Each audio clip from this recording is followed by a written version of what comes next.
tragovi Na krvi. mjestu zločina. Na brutalan način ubio, Svi su znali za njegovu prošlost. ali nisu mogli ništa učiniti. Sve je bilo uzalud. Dobrodošli na... O! Dobrodošli na mjesto zločina, prvi hrvatski čukran podcast, ja sam Tija. Ja sam Filip. Možeš ostaviti taj dio. Hoćeš li reći ljudima šta se upravo desilo? Pa it's fine, možeš im ostaviti taj dio jer sam blankala totalno. I ne znam, danas mi je neka južina, nešto se događa Je. i malo sam zamantrana. Ja isto. Osjećam se malo maglovito cijeli dan, da. Da. Istina. Nemaš te naočale. Sad. Ko je to rekao? E, by the way, jesi ti uzeo leče na kraju? Nisam te pitala šta je bilo. Nisam pričao o tome. Ne. Bio sam na kontroli. Wow, ok, da, očito sam glup. Bio sam na kontroli vida. Mrvicu mi je porasla dioptrija u jednom oku. Malo nešto ovi cilindri. I išao sam specifično da bi išao probat leće. Kako bi počeo nositi leće. I onda sam ih morao probat. To je trajalo malo. Ali sam uspio. Dobro. Prvo sam desno, pa sam uspio lijevu, pa sam uspio skinuti desno, pa sam uspio skinuti lijevu. Super. Da tebe pitam odmah. Kako bi se za ljude koji ne nose leće, trebalo bi se na desno oko stavljati sa desnim prstom, na lijevo oko sa lijevim prstom. Kako ti stavljaš? Sve s jednim. Sve s jednim? Da. Ja mislim da mi je to lakše. Jer sam ja uspio skinuti desnu sa desnim. Aha, ti ja upravo mimikrira Mislim, to. moram, da, jer ne razmišljam automatski to radim. Znači ti obje staviš sa desnom. Tako je. Ja mislim da će to i meni biti lakše. Jer sam desnu stavio malo lakše, lijevu mi je malo dulje trajala, ali sam desnu skinuo jako lako, a lijevu nisam uspio sa lijevom rukom, nego sam onda opet sa desnom išao. Tako da mislim da ću ja sa desnom raditi jedno i drugo. Anyway, moram si kupiti leće. S kojim prstom? Sa srednjim da, prstom. same. Da, jer moraš otvoriti, da. Tako da ću si naručiti leće vjerojatno. Ali ne moraš otvoriti sa tom rukom. Ili ja otvaram... jednu sa ovim, jednu sa ovim, ja pa onda ovako, kao... Ne, ja biti ovako. Da. Baš to. Okay, super, vizualna za ovaj audio podcast. Da. Kao doslovno moram promisliti, jer toliko automatski sve jasno. radim da uopće više ne znam. Tako da, sutra ili preksutra ću vjerojatno naručiti leće. Doći će mi, malo ću ih isprobavati. Neću staviti, popati ih i ići van, nego ću probavati prvo par dana i onda mislim da ću krenuti nositi leće. Čekaj, znači nisu ti oni naručili nekoliko različitih vrsta pa onda da ti... Naručili jesu, Dobro. ali malo premale. Premale leće. Ne premale, kao premale sa dioptrijom premale. Premali broj. I onda nisam ih mogao samo uzeti i ići ih nositi, nego kao moraš naručiti svoje. Moraš naručiti svoje? Pa neću ih dobiti besplatno, mislim. Pa meni su davali, da. Meni su ti nekoliko prvih različitih dali sve naručivanje. Nevjerojatno, iskreno. Dubrovnik. Žalit ću se. Dubrovnik. Da, tako da ja ću početi nositi leće. Vjerojatno ih neću toliko nositi na posao, jer gledam u ekran dosta tugo na poslu. Tako da vjerojatno je da će biti za neke izlaske. Super. Da, možda neki vikend moment. Mene, jako mi se isuše nekako oči, znaju me ako cijeli dan nosim onako, pogotovo tipa ako sam negdje gdje je ili grijanje ili hlađenje, bilo kakva ventilacija, Jasno. Užasno mi se osuše. Auto, katastrofa. Okej, da, kužim auto. to. Avion, zaspeš malo, probudiš se... Problem. Ujebote. Zvuči kao problem, znaš ako te ne možeš ih... Ok, onda to je otprilike sve što ja radim u životu. Ja sam u grijanom, hlađenom, gledam u ekran ili sam na avionu. To je cijeli moj život. Tako da ne znam kako ću ih nositi, iskreno. Šta? Do dućana? Tako da naviknite se na to da me vidite sa lećama. Mislim da će mi trebati neko vrijeme, jer nisam da baš, mislim, jedino te vidim bez cvika kad skineš cvike da bi ih obrisao. Da, što nije često. Što nikad nisam vidio zapravo. Evo, zapravo, cijelu ovu epizodu ću biti bez naočala. Zašto? Tako. Okay. Da se navikneš. Da me ne vidiš, da me ne gledaš više. Vidio sam dovoljno. Kad smo već kod toga da smo vidjeli dovoljno. Druga epizoda. Okej. Krenimo. Oprosti, je li to bilo preagresivno? Sam promijenio ovu temu. Sve okej. Dakle, ostavili smo Tima i njegovog prijatelja Terija. Tim i Teri. Kada su planirali svoj pothvat. Dakle, plan je postaviti bombu kod federalne zgrade koja se zove Alfred P. Murrah.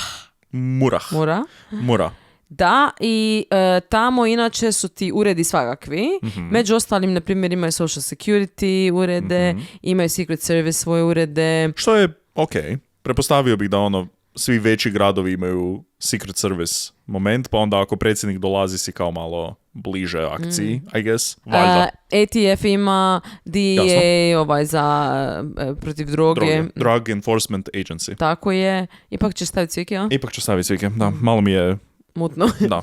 Tako A sad mi je jasno mi je, ali mi je dalje mutno, jer su mi cvike prljave. Ali ono što je još tamo, znači 550 zaposlenih otprilike ima, znači Dobro, dosta ljudi, da. a ono što je još tamo je vrtić. Da. To baš nije okej. I njihov plan Mislim, je... okej na način da super je da ti radno mjesto ima Da. i vrtić. Da. Sa te strane je super, ali nije super ako planiraš bombaški napad. Tako je. Planirani datum je 19.4. Ovo je 95. I to je 2 godine, godišnjica 2 godine od Waco napada. Ok, što je on namjerno zapravo Tako izabrao. je. Par dana prije toga, Michael, njihov treći pomagač, kaže, ljudi, I'm out. Jel mislite da možete u dvoje to riješiti samo? Kao, jel vam ja fakat trebam tamo, jer imam neku drugu opciju, neku ponudu drugu za taj dan, pa ne bi mogao stići jedno i drugo. Da. Pa čisto da vas pitam ako je okej da vi to riješite sami, ili? On je rekao kao, ja imam doma ženu, imam dijete, kao not Da, worth it. ne, Kao nikako. mislim da radije bi ne bi, Da, evo, tek ako nije problem. Sad je skužio da je postalo ozbiljno. Kao mislio do tada se zajebavaju. I onda je ovo kao, aha, vi fakat, jer ja sam mislio kao idemo, naći ćemo se, onda kao, idemo na cugu neku sada, ali vi kao i dalje radite tu kao imate baš onu golemu bombu. I ne pijete uopće. Da, ne, Tako vi niste da. cugali već tjednima. 16.4. znači 3 dana prije nego što je planirao napad, parkiraju ti auto koji planiraju koristiti kasnije kao getaway car u koji će pobjeći Pametno. i maknu, to je nekakvih par sto metara udaljeno od ove zgrade, Ok. i maknuti registracijsku tablicu, tako da ako bude kao neko gledao zašto je ovo parkirano tu par dana, da ne bude bili kaznu, da ne bi ih Tako je. neko otkrio i tako dalje. Što, To će biti malo glupo. da, taman se želi reći, na površini to izgleda kao ono, pa okej, dobro razmišljanje, ali imalo malo dublje od toga je jako glupa ideja. Pogotovo jer kasnije se nije sjetio vratiti tu. Tako je. I kada voziš bez tablice, si u prekršaju. Yes. Ako išta, ćete lakše zaustaviti. Tako je. Spoiler. 17.4. znači dan iza, tim je pošao iznajmiti jedan kamion za selidbu. Jer se seli. Je se seli. I nevezano za ovu priču. Upakao. On je odlučio, znači plan je bio u taj kombi, u taj kamion staviti bombu i također je on rekao, ok, ajmo napraviti kao jedan moment, iako bi to trebalo eksplodirati, ja ću staviti još nekakve stvari, na primjer nekakve izličke iz novina. Na primjer, Nekakve stvari. Stavit ću još nešto. neke u to. svoje stvari koje Da. su meni bitne. Kopiju deklaracije neovisnosti. Jasno. Vrlo Nicolas Cage od njega. Da. Nešto plavo, nešto staro, nešto novo i nešto posuđeno. Na tu deklaraciju je napisao nekakvu prijetnju političarima. Cool. Kako fora. Da. Wow. I nekakve poruke u kojima on objašnjava kao zašto on ovo radi. I onda sutradan, znači 18. Oni zapravo, jer oni su bili negdje izvan grada zapravo, gdje su radili farmi na toj nekakvoj, farmi, da. I tamo su stavljali kraj nekakvog jezera tu bombu u kamion. Ali mislim, to je bomba koja ne izgleda kao bomba iz crtića. Jasno. Mislim. A da, okrugla crna bomba sa špagom koja ide iz nje. Žuro Ezlikovski moment. I neko ih je vidio, Aha. ali nisu posumnjali zato što nisu skontali Jer šta je stavio to. nekakvu bačvu, nekakvu bure. Lik se seli, Da, jebote, doslovno. seli stvari Seli- od jedne adrese na drugu. Tako je, seli ove bačve pune kemikalija na potpuno drugu adresu, nije važno. Bombe su bile napravljene od gnojiva, ali to je se sastojalo od 2 tone Aha, amonijevog nitrata tako je. i još par sto litara nitrometana kojeg smo spomenuli prošli Tako put je on kupio da bi završili ovu bombu. Yes. Puno dušika, puno svačega unutra. Jebote, ne bi mi baš bilo svejedno voziti se onda u tom kamionu. Apsolutno Jer ne. prostorno, vi ste to sami napravili. Da, kao ja pohvaljujem stani. Pohvaljujem DIY radove, kao bilo koliko, Bog zna da ja sam osoba koja smatra da može napraviti sve. Wow. Ako, sve. na svijetu. Ok, podsjeti Ako me mi- jer imam nešto mi je na ormaru malo puklo pa mi to treba. Ok, dobro. Ne, to ne znam. Ali ono, uz dovoljno YouTube-a i novaca, mislim da bi svašta bi mogao ja naučiti raditi. Dobro. Tako da pohvaljujem taj dio, ali onda opet ja također imam dovoljno self-reflectiona i self-awarenessa da znam da možda nisam najbolji u stvarima koje radim. Pogotovo ako prvi put nešto radim. I onda ako prvi put idem raditi nešto kao što je bomba od 2 tone, Da. bi možda bio malo sumnjičavio oko svojih sposobnosti, ne? Ali, gle, Još možda je to točno ono što me sprječava u izradi 2-tonske tako je. bombe. To je jedino što ti Jedino sprječava. što me sprječava zapravo. Pogotovo ti, to si ti sastavio u kamion, kako si ti to osigurao unutra? Da. Kako da to ne ide tamo vamo, U ti se zavojima, voziš? da, možda neko brzo kočenje, Da. onda crveno je Rupa, odjednom. jebote, rupa, nije da. popravljena cesta. Mislim, znamo kako Glupa je vlada. američka infrastruktura, tako je. To bi bilo urnebesno. To je baš scena iz Always Sunny, u kojem oni rade bombu zato jer se žale na vladu koja im ne pomaže i onda upadaju u rupu koju vlada nije zakrpala i eksplodiraju od toga. To je vrlo smiješno. Dobro. Sad dolazimo do tog kobnog dana 19.4. kada u 8 ujutro tim kreće s mjesta ukrcaja do Oklahoma Citya i do te zgrade. U 8.54 je upalio prvi od 2 fitilja. Znači 2 su Ok. fitilja na bombi i otprilike im treba... Mislim, i ti ne možeš znati točno koliko mu treba. Mislim, možeš isprobat prije toga fitilj. Da. Jer ja fitilj, I'ma say it. Šta, okej. Ja si zamišljam to kao žicu koja radi Da, do bombe. da. To nisu fitilji. Mislim, Ne. to jesu fitilji, to je fitilj petarde, ne? Ali Da. fitilji su onako dosta kompleksnije elektroničke stvari, kao ako staviš, zapališ, ali ne zapališ, nego aktiviraš, i onda ima tipa minuta ili 2 ili 5 koliko si već minuta je stavio. ovdje trebalo bi, da. Ok. Ali je smiješnije si zamisliti da je Da. ps, ps, Da, i onda se on vozi i još za jedan taj fitilj ide. I pobjegao je samo. Da. I onda, nakon toga, znači to je bilo u 8.54, u 8.57 pali i taj drugi fitilj. Ok. Kada get close, Vrlo. ako misli da je 5 minuta, Vrlo. znači čekao si 3 minute, znači još Tako je. imaš 2. Tako je. Ja sam oprezniji kada na aplikaciji za dostavu hrane mi piše još 2 minute. Ja sam već na nogama i kao uzvodno sam. Već sam odavno ja na nogama, kakve 2 minute. O, stvarno? 5 minuta, ja već Wow. dižem se kao joj, okej. Spremna si. Oblačiš Da, se da. jer si skroz gola. Čekaš hranu. Ne, ali prije mi nije radio portafon i morala sam se svaki put dobro, spustiti spusti. dole. Da, okej, to ima smisla. E. Da. Dobro, ali ako imaš portafon, 2 minute, sasvim okej. Ok, Da. Moram se psihički pripremiti. Uglavnom, on sad pali, znači taj drugi fitilj i parkira, ali parkira se ispod vrtića u principu. Oj. Mislim, on je znao. Da, tu se, samo čisto da se nastavimo na prošlu epizodu, kad smo rekli da ima par stvari sa kojima se slažemo sa njime, ovo tu nije jedna od tih stvari, Tako je. ako je neko trebao neki predgovor. I onda bježi do onog auta gdje se parkirao. Ja se nadam da doslovno bježi, Da. jer ovo je jako blizu Da. sada vremenski, da. I nije to zapravo bilo dobro izračunato jer je zapravo malo dulje trebalo. A, okej. Što je bolje dulje nego kraće. Bolje dulje nego kraće. Ja uvijek kažem. Bolje dulje nego kraće. Ja uvijek kažem. Ok. I znači u 9.02 Mhm. bomba eksplodira. Ok. To je ogromna eksplozija. To je, da. Mislim, Znači- onda samo pogledajte, vjerojatno ste i vidjeli, a ne znam zapravo ako će biti slike baš zgrade nakon bombe, nakon prve epizode, nakon druge možda. Aha, da. Ali to je, znači zgrada je, mislim nije nestala, i dalje stoji, ali Jedan dio pola zgrade. Znate ono u crtićima kada Zekoslav mrkva eksplodira i onda prednji dio njega je skroz crni čađav, a stražnji dio njega je ostao normalan. To je otprilike ta zgrada, kako izgleda. Prestrašno. Znači, gledala sam, ima nekakav dokumentarac od National Geographica u kojem su, je dosta snimki od toga. Jedan lik koji je bio gore, ja mislim, na 9. katu i koji je preživio i bio je kao ok, u smislu nije bio ozlijeđen i trebao je otići čaj kao kako da kako da sad Kako uopće otiđeš, siđem. da. Jer ta je zgrada, rekao, srušit će se svaki tren. da, doslovno je Da. rekao da je izgledalo kao da je neko uzeo pola te zgrade, stavio u blender i onda izbacio ovo što je ostalo. Da, znači, da. prestrašno. Ti ne znaš također je li ima još toga. Apsolutno. Jer oni su misli da ima još bombi. Jer prvo što ćeš porazmisliti, mislim, sjetite samo potresa.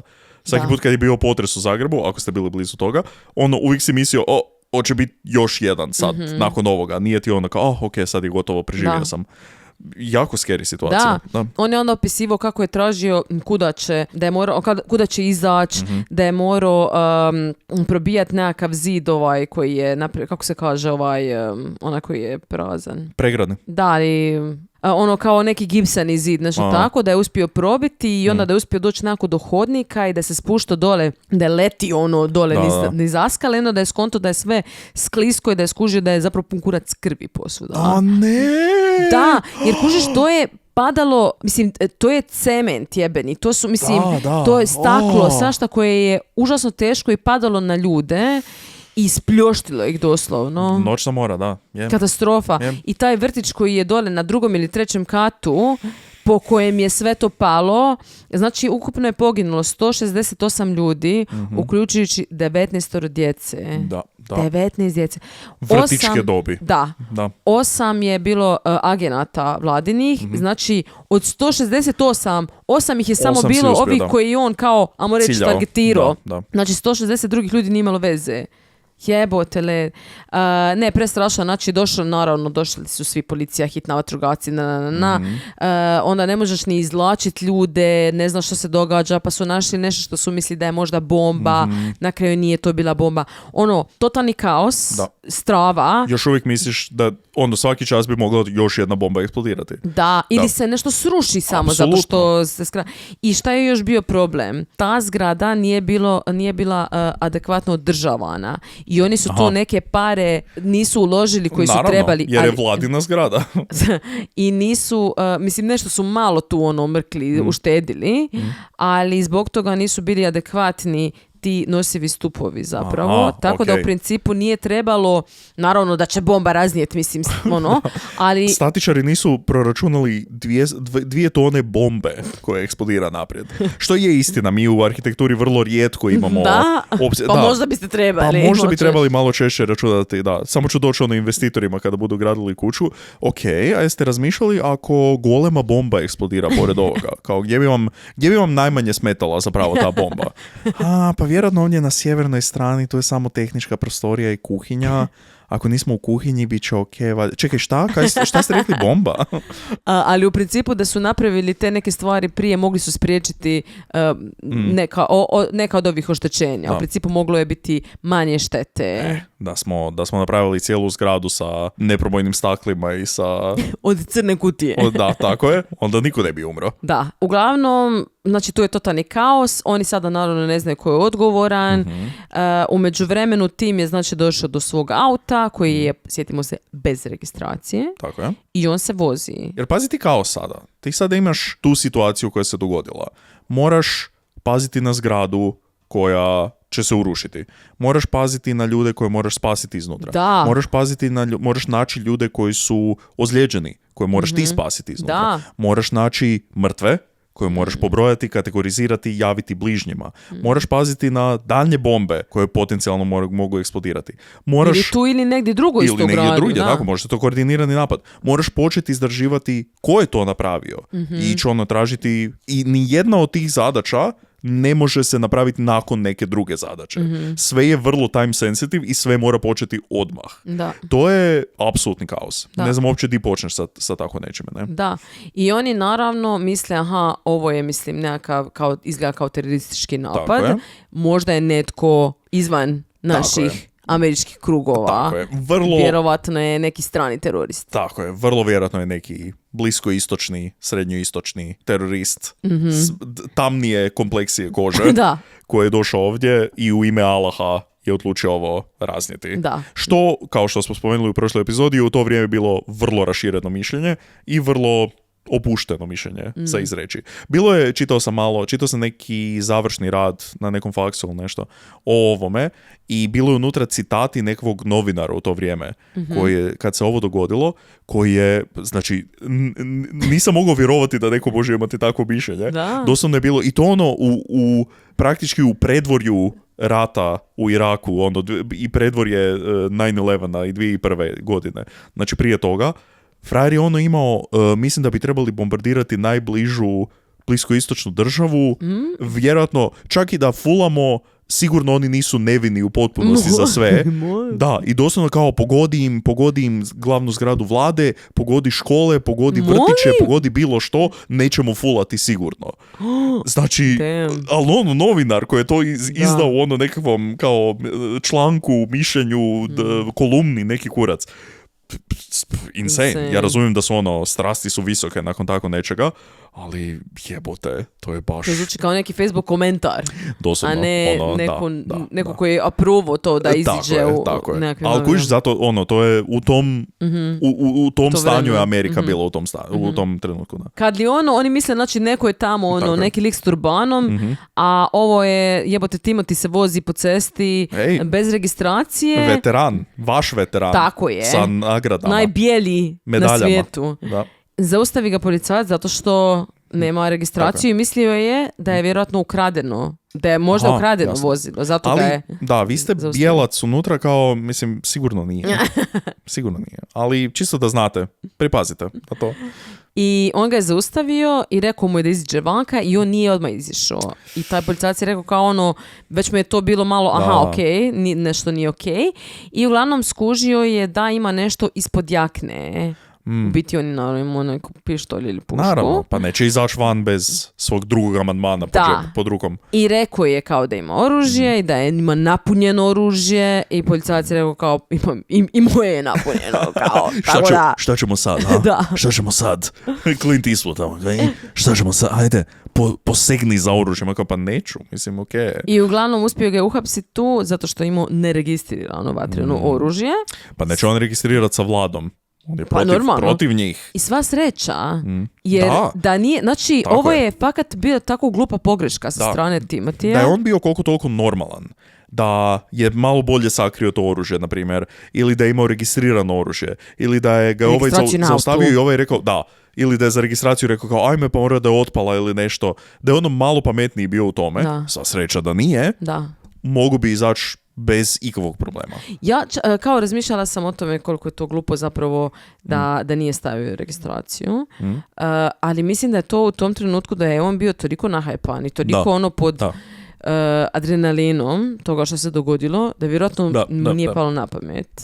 I dobro, sva sreća, kažem, manje od uri po nakon što se ovo se dogodilo, oni su zapravo njega imali u zatvoru, ali nisu znali da je to on. To što je neopisiva sreća. I sreća. Mislim, sreća da on to nije stavio, ali sreća da su oni njega uopće našli. Jer pazi ti policajca koji u tom trenutku ide zaustavljati nekoga zato jer nema registraciju. Upravo se dogodila golema eksplozija. Sigurno si čuo to.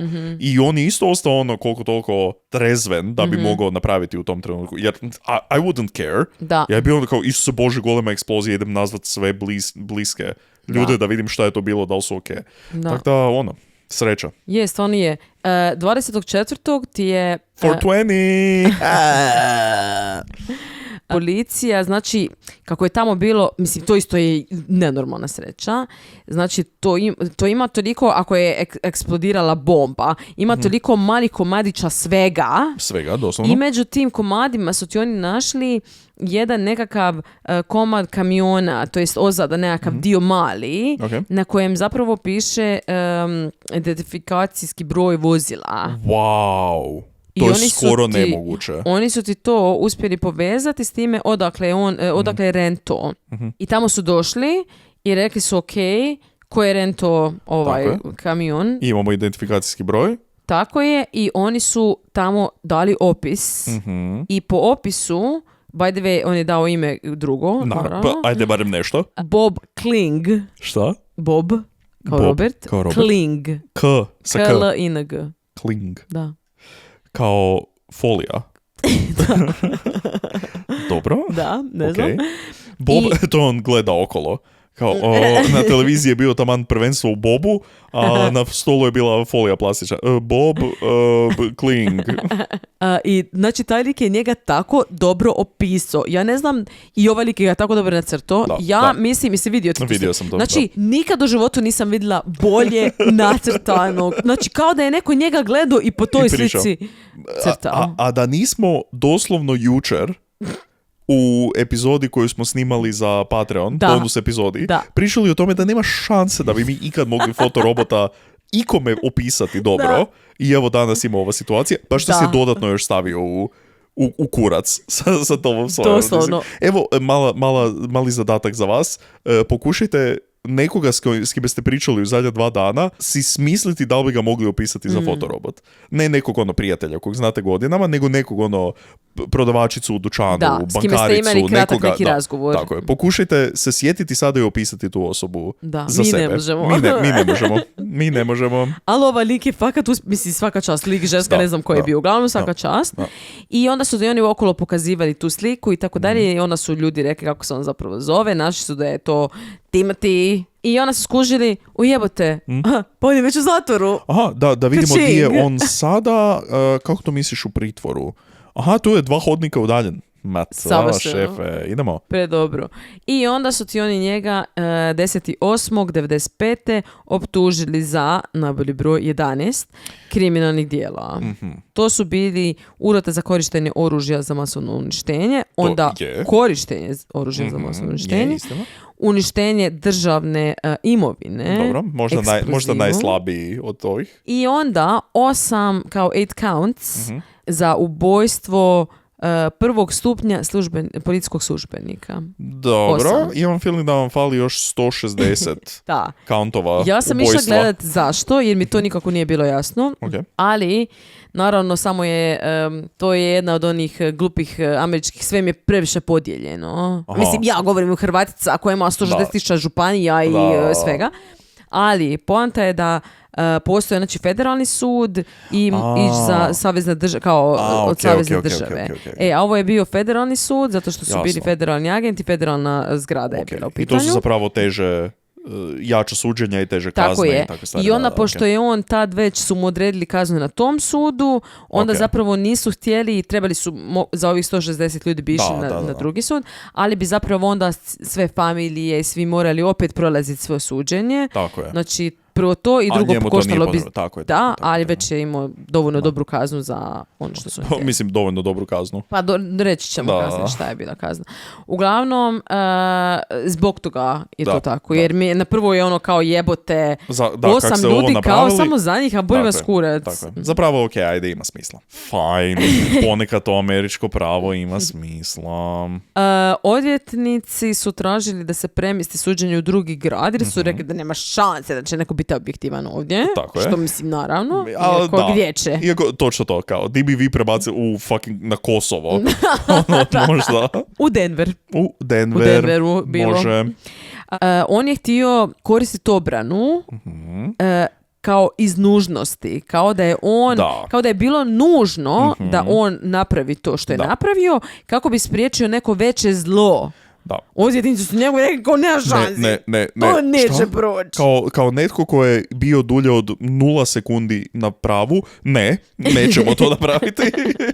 On kao, okej. Dobro, ja sam baš mislio da je to kao super razlog, ali dobro, okej. 24.4.97. počinje suđenje i oni kao njega prezentiraju, mislim, tužiteljstvo kao terorista u biti. Da. Kao domaćeg terorista. Domaći, pravi domaći terorist. Terorista naš. Svjedočilo je 137 ljudi. To je naporno malo. Da. Ja vam stvarno trebalo toliko svjedočenja. Mislim da ste tipa sa 10 mogli zaokružiti ovo. Među ostalima je svjedočio i Michael. Nec. Sjetimo se njega koji je last minute dropout. Tako je. On si je dobro to izmislio. Da, on je znači rekao ja ću svjedočiti ako mi smanjite kaznu i ako date imunitet mojoj ženi. Zato što ti je on rekao svojoj ženi za ovaj plan. I onda je rekao drugima, mislim ja sam rekao svojoj ženi za ovaj plan. Žena go, ne. Ona ti je pomogla na način Ok. da je laminirala fake vozačke dozvole koji su oni htjeli radi iznajmljivanja Kao auta. jako loša ideja. Sve loša ideja do loše ideje. Ali uspjeli su, mislim, taj dogovor i ona je stvarno dobila imunitet. On ti je dobio 12 godina zatvora, ali su ga pustili 2006. zbog dobrog ponašanja i stavili su ga u witness protection. Wow, svašta je on dobio tu. Za nekoga koji je pomogao. Da. Dobro. Tim je tijekom suđenja bio onako miran, nije baš nešto pokazivao emocije. On je rekao kasnije kao nekome da mu je bilo žao radi djece, ali jebi ga kao, mislim, kolateralna žrtva. Da. A kad je bio Waco, onda je plako radi djece. Radi djece, da. I tad je bio problem. A ovo nije bio problem jer je on to odlučio napraviti. Znači, jebi se, daj marš. Nakon 6 tjedana suđenja je osuđen za svih 11 točaka optužbe i dali su mu, naravno, Amerikanci, smrtnu kaznu. Tako je. Injekcijom. Da. On je poslan u federalni Supermax zatvor. Da. Supermax, ono ko neka velika trgovina mi zvuči. Federalni Supermax. Danas na akciji. Piletina, 200 grama. Doslovno, da. U Koloradu. I tamo su ti bili ekipica cijela koja je radila sranja ovog tipa, Kazinski. Ok. Njega još nismo, je li tako Nismo, da? ne. I Ramzi Jusef koji je napravio napad na World Trade Center 93. Da. Znači oni su svi bili tamo. Hej, pričekaj još samo malo. I vidjet ćeš svoga boga. Terry, jer i Terry je isto u ovoj priči koji je pomogao Timu, on je isto proglašen krivim, ali on je dobio doživotnu, znači nije dobio smrtnu kaznu. Dobro. I sad dolazimo do toga šta je onda Tim rekao, jer on je rekao zašto je ovo napravio, rekao je da je to osveta za Ruby i za Waco. Tako je. U zatvoru je čak 98. napisao esej i tamo je Nepismen rekao do bola. rekao je da je ovo zapravo s moralne strane bilo jednako kao i američke vojne akcije protiv Iraka i ostalih nekih zemalja. Kao rekao da je to isto. Kasnije još pisao i Fox News i tako dalje. Znači ful je onako bio kao I'm gonna say things. Ok. Ne, nije da se u potpunosti ne slažem s time. Točka. Dobro. Jer ja mislim da Amerika općenito što rade okolo po svijetu i općenito bilo kakva ratna akcija, općenito njihove intervencije, pogotovo na Bliskom istoku, jesu moralno otprilike na istoj strani. Ako ponekad i gore, jer se puno više civila ubija i puno više djece. Tako da tu nije baš fulao futbal, ajmo reći. On je također imao izjavu, jer nakon toga se dogodilo se par stvari koje sam zaboravio šta se dogodilo. Tipa, opušteni su ili oslobođeni su presude neki ljudi koji su bili ili vezani za Waco ili vezani za ovaj prijašnji slučaj. Za Ruby. I on je rekao kao, pa vidite, to se dogodilo i to se dogodilo i u još nekom slučaju tipa nije došlo do smrti. Znači opet je bila takva neka talačka kriza i nije došlo do nikakvih smrti, nego se to riješilo na normalni način.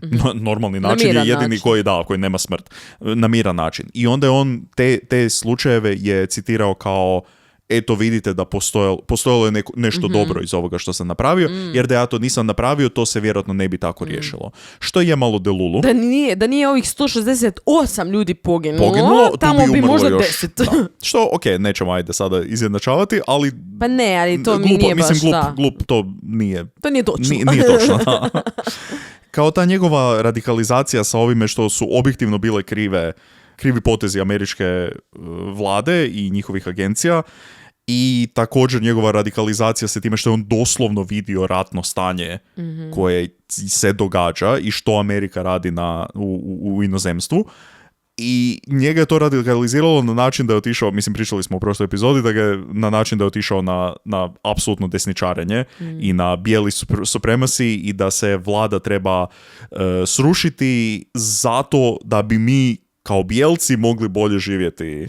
I to je toliko krivo razmišljanje da ne znam niti di bi počeo otprilike. Ali vrlo zanimljivo što, isto smo spomenuli u prošloj epizodi 6. siječnja, i spomenuli kako je zapravo on na kraju nećemo reći pobjedio, jer nije pobjedio, mrtav je, ali zapravo njegovo razmišljanje je puno raširenije sada nego prije. Ako išta, razmišljanje njega i to jest slična razmišljanja kao njegovo su ono što je dovelo Trumpa na vlast. Ali mislim, ok, to je zato što imamo internet. Tako je. Kao ja mislim da je tada isto, nije možda sada više razmišljanja u smislu da je doslovno više ljudi tako razmišlja, nego mi znamo da ko sve tako razmišlja. Ali onda jer opet, si to govore istina, javno. plus kao ono, dostupnije je da možeš doći do takvih razmišljanja i do takvih blogova i foruma i šta god ne.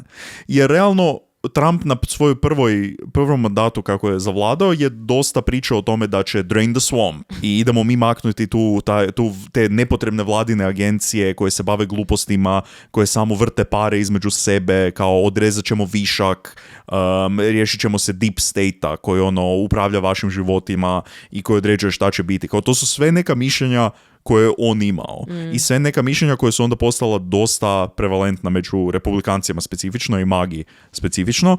I nije uopće više tako čudno. Kao to što je tada bilo, kako je on došao do takve radikalizacije, je današnje potpuno normalno republikansko stajalište u Americi. Da. I ekstremno strašno. Da, meni isto to stravično. Apsolutno stravično za razmišljati na taj način. Jer ne samo da oni, kao da se to tamo negdje događa, u nekoj drugoj zemlji, jer oni su toliko utjecajna zemlja i mi kao svi... Misli ko neki jadnici, gledamo u njih i radimo sve isto jebote, šta nam je? Američki imperializam postoji na više načina, a jedan od tih načina je, samo jedan od tih načina je način da oni vojskom ulaze u druge države i uzimaju njihovu naftu. Kao američki imperializam je apsolutno njihova kultura, filmovi, serije, sve što mi gledamo i slušamo, što je prevalentno većinom američko, je jedan način njihovog kolonijalizma koji mi doslovno svaki dan smo pod utjecajem toga. Ne, mi ono što konzumiramo, što razmišljamo, što gledamo, što znamo je onako, mislim ovaj podcast većinom ima američke slučajeve. Ne, mi smo, tako da ne možeš se oduprijeti od toga i to je njima onak konačni cilj zapravo. I jebi ga. On sa tim nekim razmišljanjima je stvarno bio blizu, ali je otišao u krivu sferu i otišao u djelovanje, ali ne djelovanje koje bi pomoglo ljudima, nego je otišao u jako destruktivni, i to, mislim, neću reći da postoji dobar destruktivni, ali loš destruktivni način da je fakat odlučio napraviti bombu, raznit zgradu punu civila i punu djece na kraju dana. Da. Tako da nije mu baš dobro prošlo njegova priča. Da, rekla bi da nije. Postoji tu još, bila je neka priča o tome, sad nisam uspio naći niti taj video na TikToku koji sam gledao, niti sam uspio naći izvor na internetu kad sam googlao, ali je bila neka fora da je on full srao po nekom profesoru na faksu i da se on full posvađao sa nekim profesorom ili uživo, ili u nekoj korespondenciji, ili nešto je bilo. Dobro. Gdje je srao po njemu, ili je to bio Ted Kaczynski. Moguće da je to bio Kaczynski. Moguće, jer on nije išao na faks. Da, okay. Nisam mislio da je kao za vrijeme faksa, nego u nekoj... Tako da mislim da je to možda Kaczynski. Never mind. Ovo je sad bio jedan tease za tu epizodu kada budemo imali. Ali ima veze sa Epsteinom. Opa. Da. To su nekakva moja mišljenja koje su jako spread out i kaotična, ali je bilo ono stvarno na trenutke je bilo kao, da, tu imaš, dobro razmatraš i dobro razmišljaš o ovome i dobro si, nešto dobro razmišljaš, nego dobro si primijetio, kao ti živi život u kojem si primijetio na koji način tebe američka vlada jebe. I ti si doslovno bio vojnik i primijetio si na koji način jebe tebe i ljude koji žive u tim drugim državama i dalje si krivo odabrao, krivo shvatio, krivo donio odluku koju si na kraju donio, ne? Postoji još jako puno conspiracy teorija oko ovoga slučaja. Možda će biti iznenađenje ljudima, ali to ovoga puta nisam niti gledao. Da, ja imam samo onako par natuknica oko toga. Ako vas zanima, by the way, mislim, mi smo ovo onako dosta saželi generalno. Postoji tu jako puno još logistike iza svega. Papirologije, administracije i tako. Proći ćemo još malo kao nekakve zakone i takve stvari koje su se kasnije još donosili i događali. Ali mislim da je općenito jako puno toga oko američke kulture što se promijenilo nakon toga. I tipa on je optužen i osuđen i ubijen 2 mjeseca prije 9/11. Da, I on ubijen grešno sam 2001. rekla Da. Aha, pardon. to. Ups. Dobro, uglavnom, ali htjela sam vam reći, ako budete htjeli, pogotovo što se tiče ovih nekakvih alternativnih teorija i tako dalje, Last Podcast on the Left, oni su napravili 4 epizode oko ovoga. Okay. U prvoj je event koji se dogodio, na počinju zapravo od njegovog života u drugoj epizodi i pričaju puno detaljnije nego što smo mi sad, puno više toga obrađuju i zato što uzimaju jako u obzir, oni vole ove conspiracy theories i tako dalje. Tako da to su dosta razradili, pa ako vas taj dio zanima, evo pođite pa poslušajte njih, ja njih inače jako volim. Uglavnom, jedan od glavnih stvari je da je navodno su neki svjedoci su rekli da su vidjeli sa timom još nekog lika. Aha, da. Koji je onako neki olive-skinned lik. Naravno. Vjerojatno ne. Zašto bi on bio s njim? Kojeg, kao ne zna se ko je i zovu ga svi John Doe. Da. Kao ne zna se tko je. Da. FBI istraživo, ali ništa nisu naši, kao sva svjedočenja su ili nepouzdana ili kontradiktorna, mislim opet pričamo o tim eyewitnesses i tako, rekli smo mi 100 puta, ne znamo, to ne mora biti točno. Onda ima naravno teorija da je vlada znala za sve ovo i da su oni zapravo dopustili da se to dogodi, da su oni imali informaciju unaprijed zato što su ti ekstremistički krugovi kao pod nadzorom zapravo i da tu uvijek postoje nekakvi informanti koji su zapravo potencijalno rekli vladi što će se dogoditi. Onda ima da je bila na početku to što sam rekla da je bila još jedna bomba, da su mislili možda, ali onda su i kasnije neki mislili da je bila da je još neko znači tu sudjelovao, da je neko stavio unutra bombu, zato što su svjedoci tada rekli da je bilo više eksplozija i nakon napada su bile, kažem, oni su mislili, aha, naš smo ovo ili ovo bomba, aha, ono kaotično je bilo jako, ali u biti nema nikakvih dokaza da je bila još jedna bomba, plus jedna velika eksplozija može fakat stvoriti nekakav efekt više detonacija. I plus, mislim, kad si u toj situaciji i ono nešto je eksplodiralo, možda kraj tebe eksplodira, ne znam,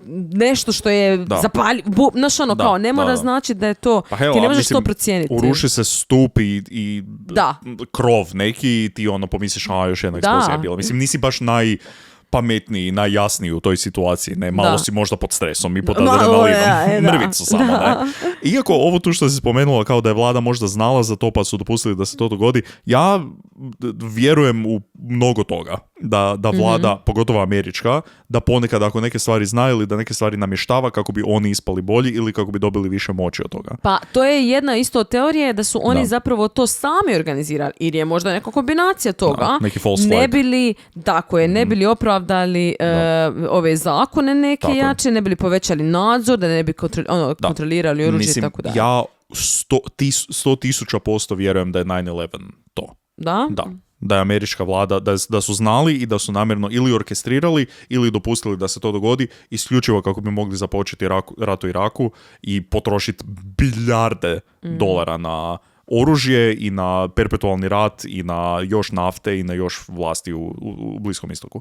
I mislim da je vrlo brzo nakon ovog, ako ovo nije bilo nešto kao tipa glavna proba za to, da je barem bilo sjeme ideje nekakve, kao ono veliki event, eksplozije, detonacije, napada.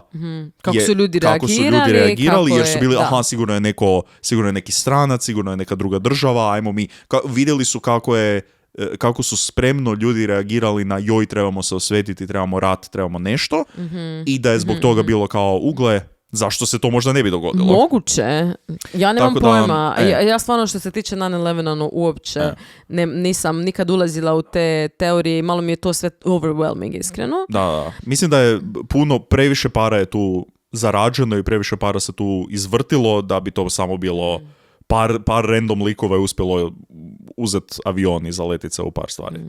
Ali dobro nekad možda neki budemo... drugi put možda. Da. Uglavnom, Timothy je 99. prebačen u zatvor u Indijani gdje je čekao na baš death row, čekao je smrt i njegov posljednji obrok bio je sladoled od mente with chocolate chips, sa komančima čokolade. Ok, znači zubna pasta sa čokoladom. Da, krivi odabir. Dobro. I 11.2001. Tako je. Dakle, 3 mjeseca prije. Točno, 3 mjeseca prije. U 8:14 ujutro je smaknut. Da. Umjesto posljednjih riječi, on je napisao nekakvu pjesmu, malu pjesmicu. A pjesmi su kao poezija, ne Tako kao je, rock tako je. pjesma. Okay. Da. I blestali su na zvučnike. My name is Ted and I'm here to say. Nije Misliš- to, da li okej. Ti opet neka Zinskog, morat ćemo ga uskoro obraditi. Da. I reći ću samo zadnja 2 stiha te pjesmice. I am the master of my fate, I am the captain of my soul. Dobro, ali to nije njegovo. Šta nije to I'm the master of my fate, I'm the captain of my soul, da je to tipa iz Biblije ili neki kurac. No. Šta nije to od nekuda? Ili? Ne, možda je taj dio ukro. Da, taj dio. Koliko sam ja taj dio, skužila da je on ima to nekih par stihova da je napisao. Ne znam zapravo, ja sam mislila... I'm ja the sam dobila master dojam of da je my on fate, to. I'm the captain of my soul. Invictus. Written by William Ernest Henley, 1875. Da, to mi je poznato. A šta To je prije toga? Recimo? I'm the master of my fate. Aha, ovo tu sve. Ima neko vrijeme. Ne, samo 2 stiha prije ovoga. It matters not how straight the gate. Je, to je to. How dakle. charged with punishments the scroll. Ok. I'm the master of my fate, I'm the captain of my soul. Jer Da. sam pročitala, samo nisam znala. Ja sam mislila, Da. ja mislim da on napisao. On napisao, znači čak niti to je taj dio nije Kao napisao. ja onda. da sam na Death Row i da želim ostaviti neku pjesmu, ja bi jebote napisala Pa stihove. barem bi, ono. da. Mislim, Jadno, kao okej. da. Dobro, uglavnom on je kremiran jer zabranili su mu da bude pokopan na vojnom groblju, to su baš Pa- kao izričito, No shit. Clinton je nešto potpisivao. Da. A ova zgrada koja je bila bombardirana je zapravo srušena i napravili su tamo jedan muzej i napravili su spomenik gdje je 168 praznih stolica kao Cool. spomenici. Da. Cool. Ja jako volim spomenike tragedijama. Ovo je sada, da, Zvučalo ovo je je rečenica i pol. Ne, ali kreativnost umjetničkih duša koje se skupi kako bi napravila monument tragediji je uvijek posebna vrsta kreativnosti. Dobro. I ima ih par koji su mi fakat Baš sam htjela fenomenalni. pitat koji. Bio sam sada nedavno u Berlinu Ona i je bio sam apsolutno ona je baš za- kod centra, u tako, vrlo tamo gdje je blizu centra, muzej u tako je. biti. Oni Stupovi kao... Tako je, da, kvadrioni koji izlaze iz zemlje.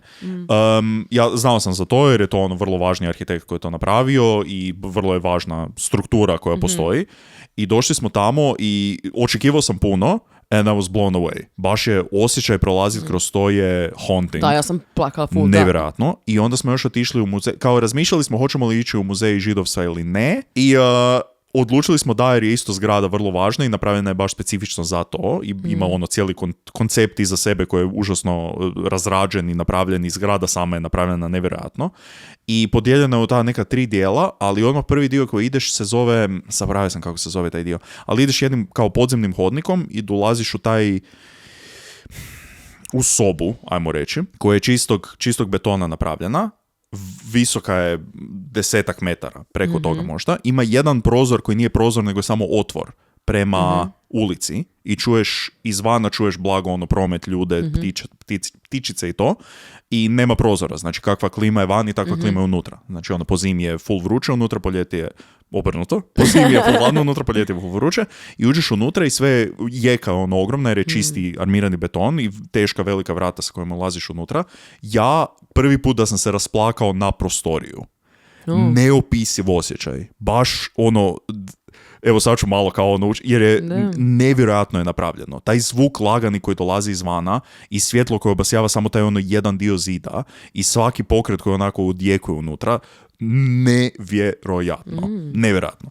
Tako da ono, općenito arhitektura i dizajn i umjetnost monumenata je dosta HC stvar za... Mislim i za World Trade Center i za takve stvari, ono kao baš je dobro napravljeno to. Nakon ovog svega je sada onda bilo dosta legislativa, zakona i svačega što se probijalo kroz Ameriku i Clinton je potpisao isto nekakve ono teške zakone u kojima su se sad pokušao sam stvarno čitati o tome i skužiti šta to znači, ali baš jako pravni jezik bio, ali koliko sam ja skužio trebalo je puno manje sudskog dopuštenja da bi ti optužene za terorističke napade mogao zatvoriti.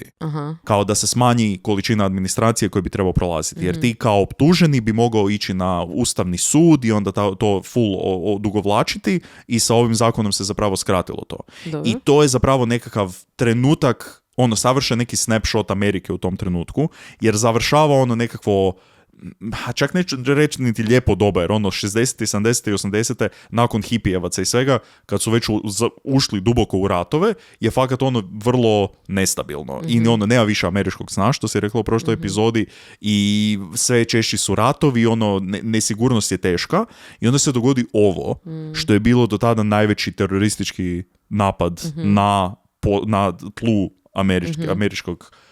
američke države, i doslovno nakon što je on ubijen, to jest smaknut, 3 mjeseca nakon toga se dogodio 9/11. I kao što svi znamo, i vjerojatno ljudi koji su još živjeli kroz toga, rekao mi je neko nedavno da ja baš puno radim 9/11 jokesova, jer i u svom životu često spomenem 9/11, ali 9/11 je stvarno bio kao ogromna stvar u životu bilo koga se može sjetiti.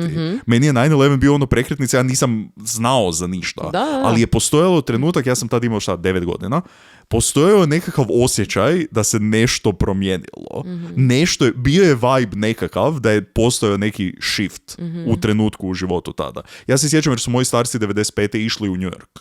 I oni su išli na World Trade Center, tamo gore gdje je Kevin McAllister u Home Alone 2, oni su otišli do tog observacijskog deka. I oni su taj dan, sjećam se točno, kako smo dolazili doma i stari je bio gore na terasi i javio je staroj kao, Twinsi su srušeni. I ona je došla gore i oni su gledali zabezeknuto to. Ja nisam kao, a izgledalo je strašno, jer su doslovno goleme zgrade su tu srušene. Ali promijenilo se nešto i pogotovo u Americi to je zauvijek im je promijenilo sve. Mislim, mi razlog zašto mi sad moramo skidati remen na aerodromu je 9/11. Razlog zašto nemamo vilicu je 9/11. Razlog zašto sve te stvari su se dogodile je 9/11.